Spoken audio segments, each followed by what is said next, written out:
Relationship generally between Australia and Thailand is a very, very strong relationship.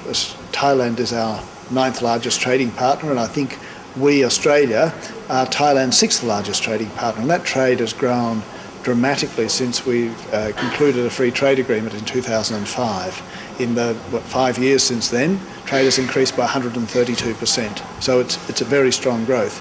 Trade between Australia and Phuket is not as strong as trade with other parts of Thailand. This is very much a tourist destination. It tends to attract a lot of Australian tourists. We have a lot of Australians working here in Thailand, including in this resort as well.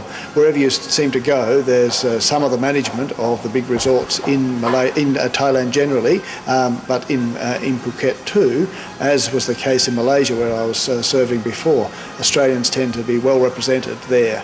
But the trade and the investment, a lot of it comes out of the industrial side of the eastern seaboard in particular. Keen to do what he can to improve the personal safety and the security of the property of tourists to Phuket, and he wants to give that a priority during his term as the governor, and that's welcome news for travellers to Phuket. It's certainly welcome news also for people like myself running an embassy. If he can lift the achievement of Phuket in that regard, well, he'll make for fewer consular cases, I'm sure, for us in the embassy. Did you raise any concerns on that matter of security or other things for particular tourists or even prisoners as well?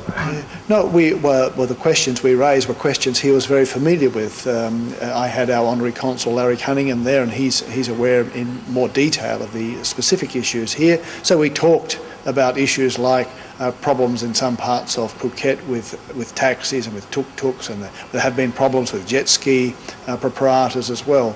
And the Governor was well aware of those, and he made a very strong commitment to continue to do what he could to try to resolve some of the difficulties that have arisen in the past in relation to taxis and tuk-tuk drivers and with the jet skis as well. He knows that Phuket, if it's going to continue to attract tourists from Australia and from other places as well, it's a very competitive market, the tourism market. There's a range of places that Australian travellers can go to, and with the strengthening of the Australian dollar and the sort of strengthening of the Australian economy generally, Australians have more money to spend on tourism, and they can choose to go to a range of destinations and further afield than the traditional ones of Phuket and Bali and the like.